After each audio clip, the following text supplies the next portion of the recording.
श्री राम जय जय राम, श्री राम जय जय राम, श्री राम जय जय राम। जब हनुमान जी ने रावण को बहुत बड़ा लंबा चौड़ा उपदेश दे दिया कि मैं किनका दूत हूँ, कितनी शक्ति है श्री रामचंद्र जी के पास, उनके ही बल से ब्रह्मा विष्णु महेश सृष्टि का संचालन करते हैं और उनके ही बल से माया इस जगत में माया फैलाती है और उनके ही बल से समस्त जीव चराचर अपना काम करते हैं। उनके ही थोड़े से बल से तुम जो इतना इतरा रहे हो, रावण सृष्टि पर विजय प्राप्त कर चुके हो, ये उन्हीं का बल है, मेरे प्रभु का ही बल है, उन्हीं का मैं दूत हूँ। और तुम माता सीता को वापस कर दो, इसी में तुम्हारी भलाई है, क्योंकि श्री रामचंद्र जी से जो विमुख हुआ उसका तीनों लोकों में कोई भी उसको आश्रय नहीं दे सकता, उसको शरण नहीं दे सकता है, उसको बचा नहीं सकता है। और यह हनुमान जी प्रतिज्ञा करके बोल रहे हैं। इतना सब प्रवचन हो गया, उसके बाद रावण क्या कहता है, आइए हम लोग सुनते हैं। यद्यपि कही कपि अति हित बानी, भगति विवेक बिरति नयसानी, बोला बिहसी महा अभिमानी, मिला हमहि कपि गुण बड़ ज्ञानी। अब उसको यह सारी बात समझ में नहीं आई, क्योंकि विनाश काले विपरीत बुद्धि। कंस को गए थे नारद जी समझाने कि भगवान श्री कृष्ण भगवान है, नारायण के अवतार है, उनसे बैर मत करो, उनकी शरण में जाओगे तो वो तुम्हारा कुछ भी अहित नहीं करेंगे, तुमको अपना लेंगे। वो भी ऐसे बोल रहा था कि प्रभु डर गए हैं इसलिए तुमको भेज रहे हैं, मतलब उल्टा समझना। तो दो बात होती है, ये दुनिया है, दो बात इसलिए होती है, दिन और रात। तो कोई भी काम है उसके दो अर्थ निकाले जा सकते हैं, एक अच्छे भाव में और एक बुरे भाव में। एक थे गुरुजी, एक थे गुरुजी। तो उनका शिष्य जो है, गुरुजी बैठे थे ध्यान में, भगवान का पूजन अर्चन कर रहे थे, तो उनका शिष्य लेकर के आया एक गाय। तो शिष्य ने कहा, गुरुजी मुझे एक गाय मिली है, मैं कथा करने गया था तो मुझे मेरे भक्तगण ने एक गाय दिया है, दूध भी देती है। तो गुरुजी ने कहा, बहुत बढ़िया शिष्य, बहुत बढ़िया दूध, अबे चलो अब हमको दूध मिलेगा और कहीं जाना नहीं पड़ेगा दूध के लिए, भगवान को भोग लगाएंगे और आनंद से हम लोग भी भगवान का प्रसाद ग्रहण करेंगे। बहुत बढ़िया। कुछ दिन बाद शिष्य फिर से आया, बोला गुरुजी वो गाय तो मर गई। फिर से गुरुजी ने कहा, अरे बहुत बढ़िया बहुत बढ़िया, गोबर उठाने से तो फुर्सत मिली। गुरुजी ने क्या कहा, गोबर उठाने से तो फुर्सत मिली। तो भाव यह है कि कुछ भी काम हो उसके दो अर्थ होते हैं। तो प्राणी दुखी क्यों होता है, क्योंकि वह बुराई वाला अर्थ, हानि वाला अर्थ, नेगेटिव वाला अर्थ, पाप वाला अर्थ, अधर्म वाला अर्थ ही समझता है। और दूसरा भाव यदि समझे अच्छाई वाला अर्थ भी समझ सकता है। अब गुरु जी तो यह भी कह सकते थे कि यार बहुत बढ़िया शिष्य, क्या ये क्या हो गया, बहुत गलत हो गया, अब मैं क्या करूं, मैं तो लुट गया, बर्बाद हो गया। कितनी अच्छी गाय थी, सुबह सुबह दूध देती थी 10 लीटर और हम लोग अच्छा शुद्ध दूध पीते थे, भगवान को भगवान को पवाते थे, खुद भी पाते थे, उसी के प्रसाद बनता था, उसी का लस्सी, उसी का खीर बनता था, मस्त मालपुआ खाते थे। अब हम कैसे खाएंगे, अरे ये तो बहुत दुखद। ऐसा कुछ गुरुजी ने नहीं बोला, क्योंकि उस बात का भी उसको अच्छे भाव में उसका अर्थ निकाला कि चलो गोबर तो उठाने से फुर्सत मिली, उतना समय हम भजन कर लेंगे। तो अब हनुमान जी ने तो बात कही बहुत अच्छी, यद्यपि कही कपि अति हित बानी, बहुत ही अच्छा बात की, परंतु बोला बेहस महाअभिमानी। अब रावण तो बोल रहा है कि अब हमें बंदर भी शिक्षा देगा, वह भी उल्टा अर्थ निकाल लिया। मिला हमें कपि गुरु, बड़ ज्ञानी है। मेरा एक कपि मिला है, वो मेरा गुरु है और बहुत ज्ञानी है। तो यहाँ पर भी संतगण भाव बताते हैं कि गुरु तो हैं ही हनुमान जी, क्योंकि रावण के गुरु थे शंकर भगवान महादेव भोलेनाथ,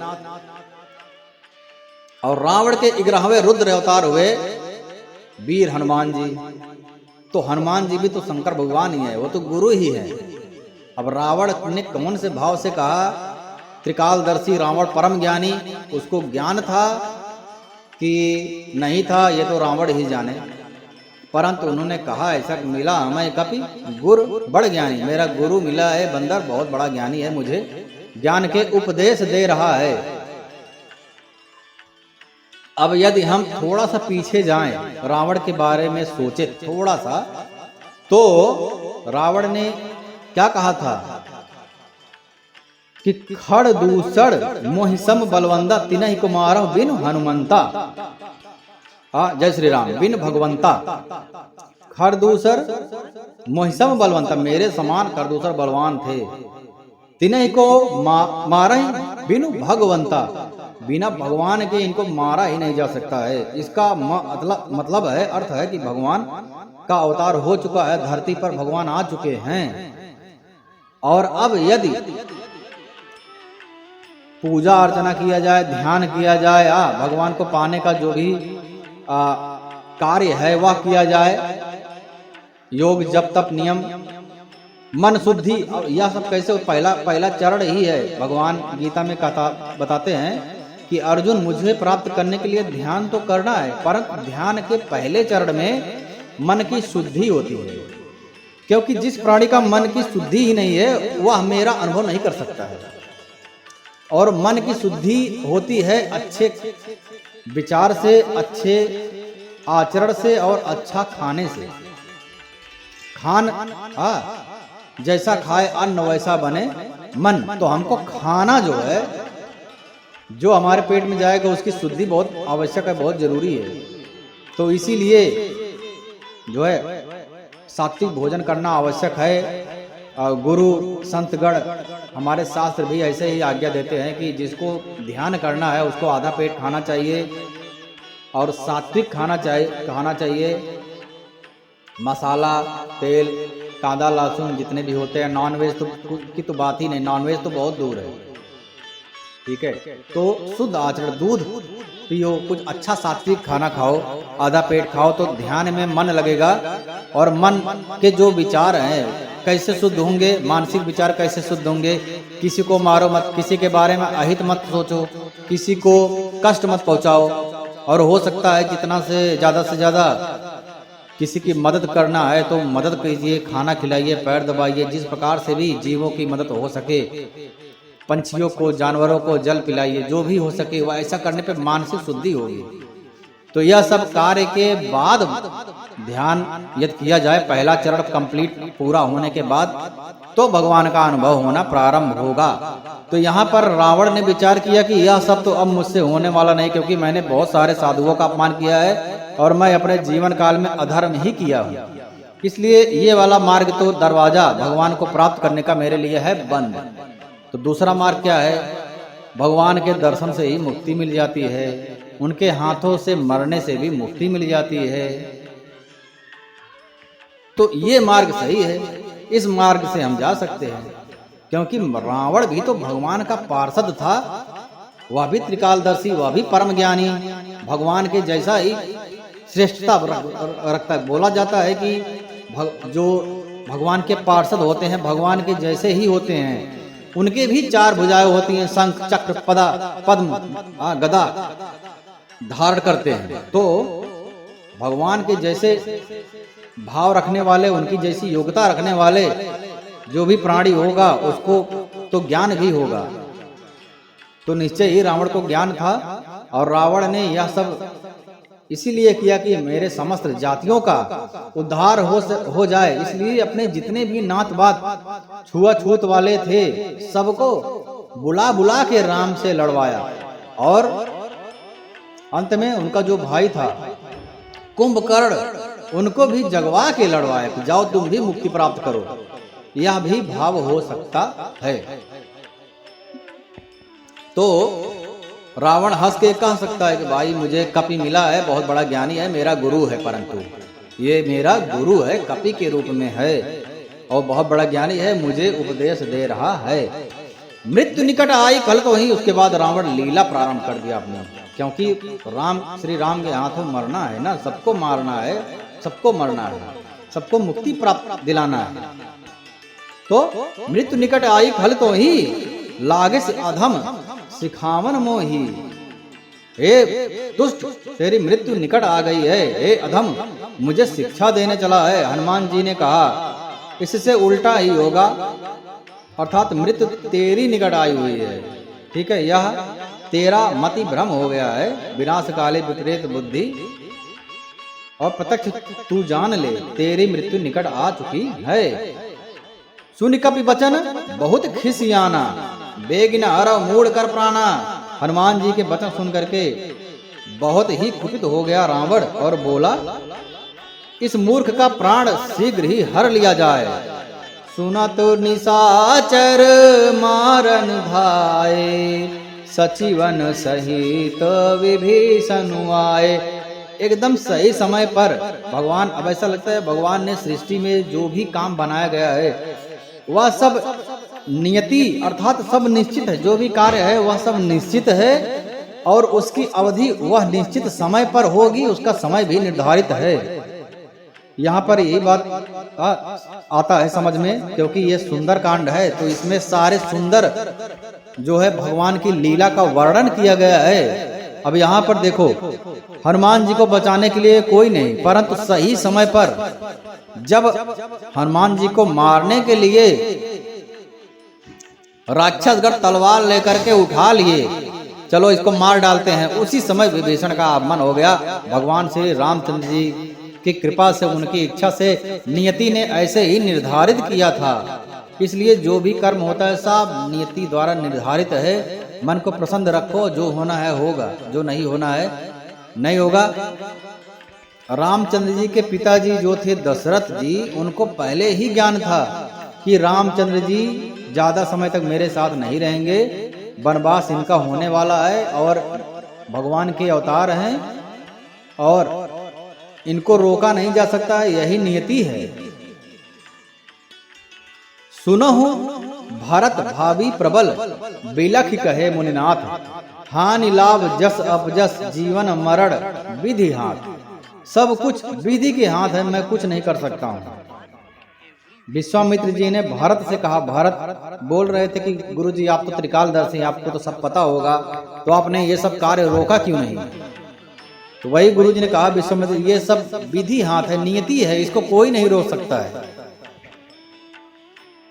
सही समय पर विभीषण आ गए, क्योंकि हनुमान जी को मरना तो था ही नहीं, विधि तो लिख दिया था लंका दहन होना है, इसलिए वहां पर त्रिजटा ने पहले ही हनुमान जी को संकेत कर दिया कि तुम्हारा एक काम और है, आदेश मिल गया है कि लंका जला के तब जाना।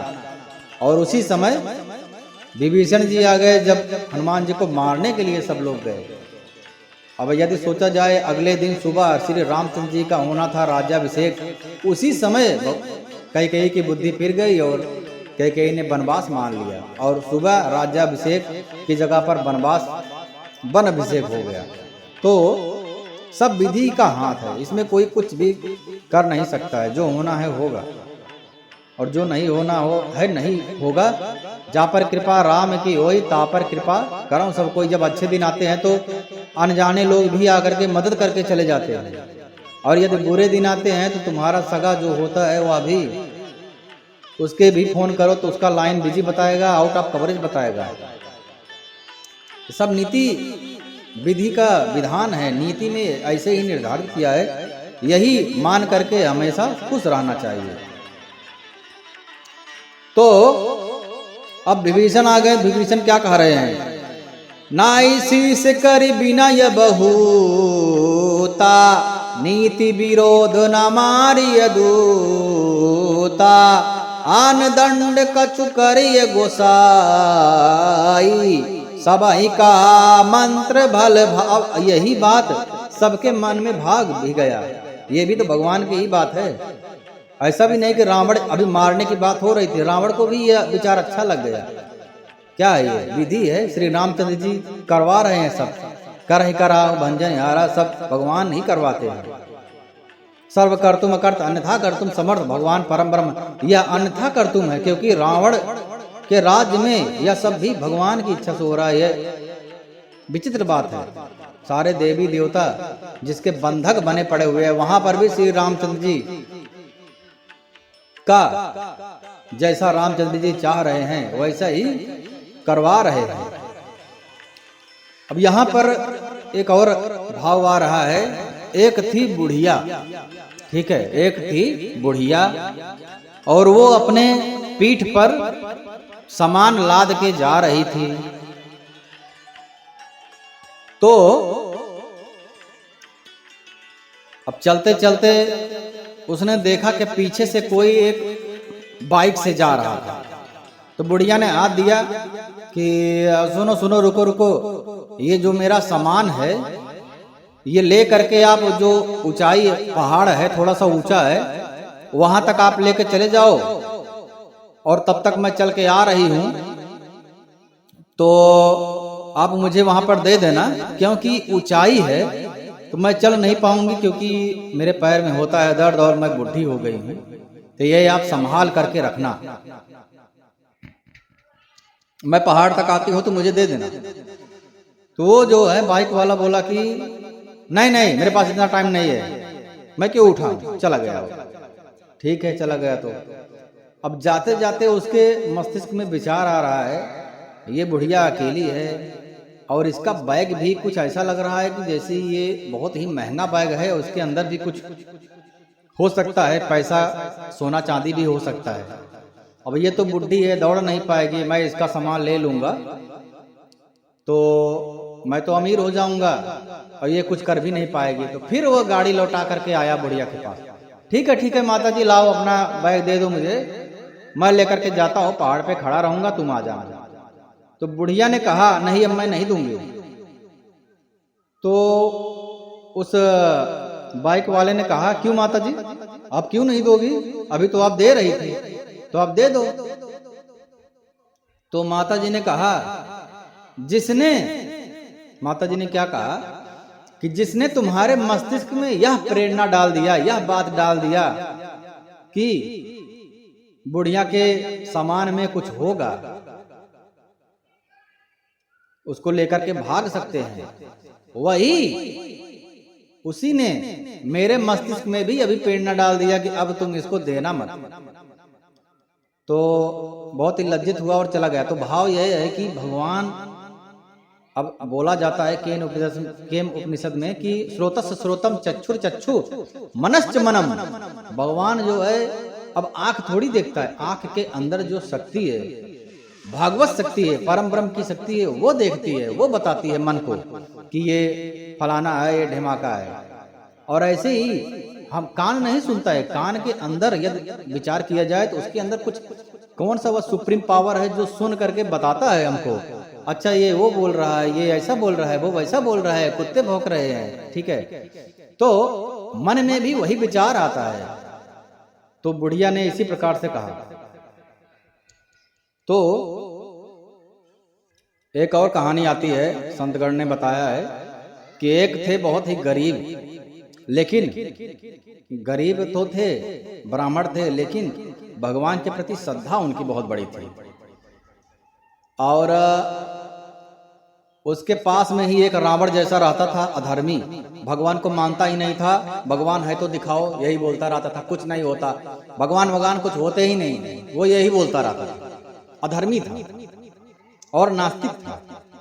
और ये दोनों ब्राह्मण ब्राह्मणी बहुत ही भगवान के प्रति मानने वाले थे। और अक्सर देखा जाता है कि भगवान को मानने वाले लोग होते हैं गरीब, तो ये लोग भी गरीब थे। अब इनको पैसे की आवश्यकता पड़ी, तो उनको पैसे की आवश्यकता पड़ी क्योंकि खाने के लिए भी नहीं थे।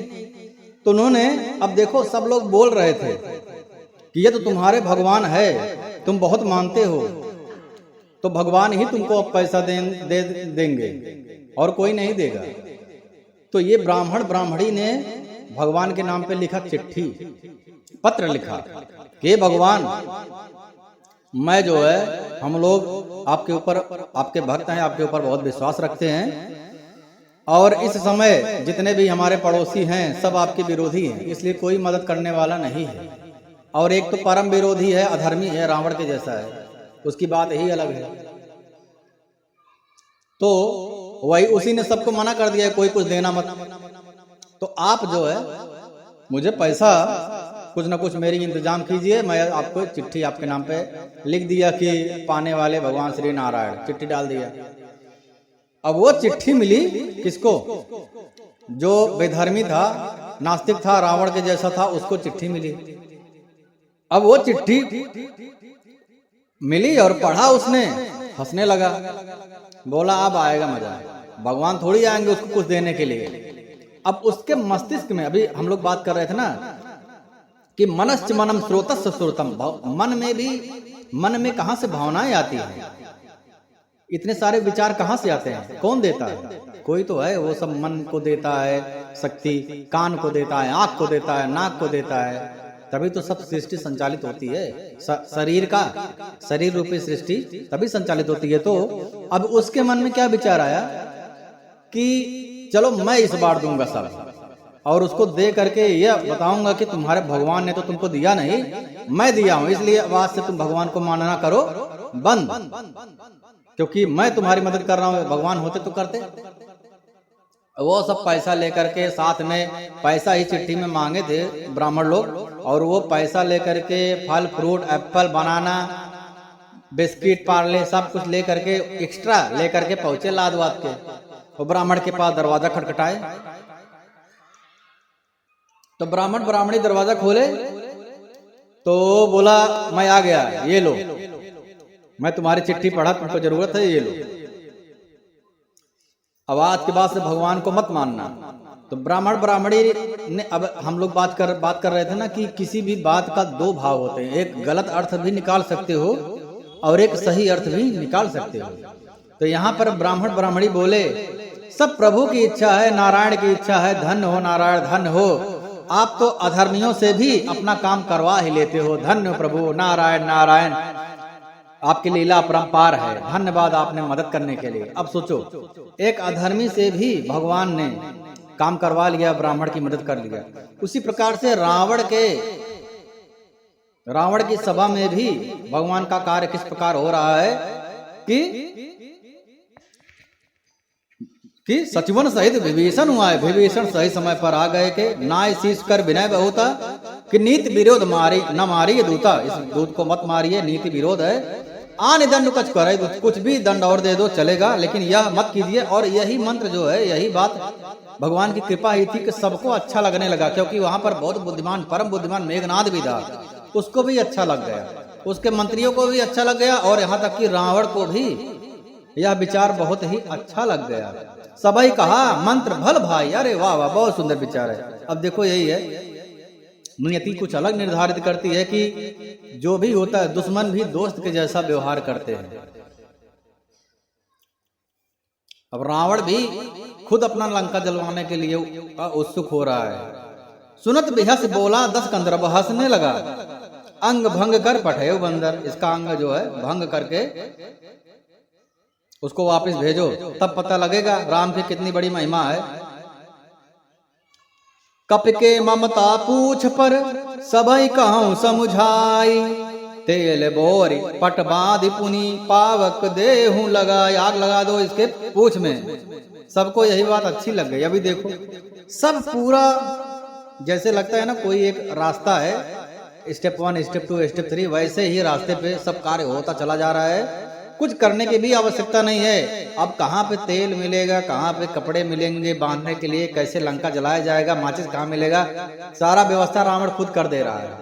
भाई जलाओ तुम, पूछहीन बानर तहाँ जाई। अब रावण तो इस विचार में है कि उसका पूछ नहीं रहेगा तो जाएंगे तब रामचंद्र जी की प्रभुताई सब लोग देखेंगे। हाँ देखी हो तब तिनका पगुताई। हाँ वचन सुनत कभी मन मुस्कान। अब हनुमान जी तो प्रसन्न हो गए, बोले वाह वाह क्या बात है भाई, सहाय सारद में। अब माता जी सहायता कर रही है, नियति सहायता कर रही है, इसमें मेरा भगवान हनुमान जी भी कुछ नहीं कर पा रहे हैं, सब कुछ अपने आप ही हो रहा है, नियति निर्धारित करते चल रही है। त्रिष्टा ने कहा लंका जला देना, और विभीषण ने कहा कि इसको मारो मत, इसका पूछ जला दो, और रावण ने कहा बहुत बढ़िया इसका पूछ जला दो, तेल लगा दो, कपड़े बांध बांध के, तेल बोरे पट बांध पुनी, बहुत सारे कपड़े पहले बांधो फिर तेल लगाओ, थोड़ा छटपटाएगा तो मजा आएगा। अब उन लोग का ऐसा विचार था। तो दास धान सुन वचन रावण बचना लागे रचे मूड कभी रचना। यह वचन सुनते हनुमान जी मन में मुस्कुराने लगे, और मैं जान गया माता सरस्वती सबकी बुद्धि फेर दी है, रावण की भी बुद्धि फेर दी है। रावण के वचन सुन करके मूर्ख राक्षस मई पूछ में आग लगाने की तैयारी करने लगे। पूछ में लपेटने में इतना कपड़ा घी और तेल लगा कि नगर में कपड़ा घी और तेल कहीं रहा ही नहीं, रहा न नगर बसन घृत तेला। और हनुमान जी की पूछ में तेल लगाए, तेल लगाते हुए तेल सब खत्म हो गया, तो घी लगाना चालू कर दिए। और हनुमान जी समय समय पर पूछ बड़े करते जा रहे हैं, और ये लोग पूछ लपेटते लपेटते पूरा तेल तेल डाल दिए, तेल खत्म, पूरे लंका में तेल नहीं है। उसके बाद घी प्रारंभ हो गया, घी भी लपेट रहे हैं, घी भी खत्म हो गया। बाढ़ी पूछ कीन कप खेला, हनुमान जी ने लीला करना प्रारंभ कर दिया। कौतुक कहाँ आए पुरवासी, और सभी लोग देखने आ गए, अरे एक बंदर आया, इसकी पूछ तो बढ़ती ही जा रही है, पता नहीं कितनी बड़ी हो जाएगी। इसकी पूछ में कपड़े लपेटते लपेटते सारे कपड़े खत्म हो गए, लंका में एक भी कपड़ा नहीं बचा। थोड़ा लपेट देते हैं, अब लगता है हो गया काम, फिर से पूछ बड़ी हो जाती है, फिर लपेटना पड़ रहा है, तो सारे कपड़े खत्म हो गए, सारे तेल खत्म हो गए, घी भी खत्म हो गया। और बाजे ढोल दे सब तारी, सारे ढोल नगाड़े बजा बजा कर सब मजा कर रहे हैं। नगर फेर पुन पूछ प्रजारी, ढोल बजते हैं, सब लोग तालियां बजा रहे हैं, हनुमान जी कौतुक कर रहे हैं पूछ बड़ी कर करके। हनुमान जी को नगर में फिरा करके सब लोग घुमा घुमा रहे हैं। फिर पूछ में आग लगा दी। जैसे होता ना कोई कैदी है तो उसको मुंह काला करके नगर में घुमाया जाता है, वैसे ही हनुमान जी को घुमा रहे हैं। और जब सारा घी तेल कपड़े खत्म हो गए तो हनुमान जी की पूछ में लगा दी आग। अग्नि को जलते देख करके हनुमान जी तुरंत ही बहुत छोटे रूप में हो गए। अब देखो, अब समझो यहां से समझो 10 किलोमीटर दूर तक इतनी बड़ी पूछ हो गई, इतने कपड़े लग गए, और कपड़ों में घी भी लग गया, तेल भी लग गया, जो अत्यंत ज्वलनशील होता है।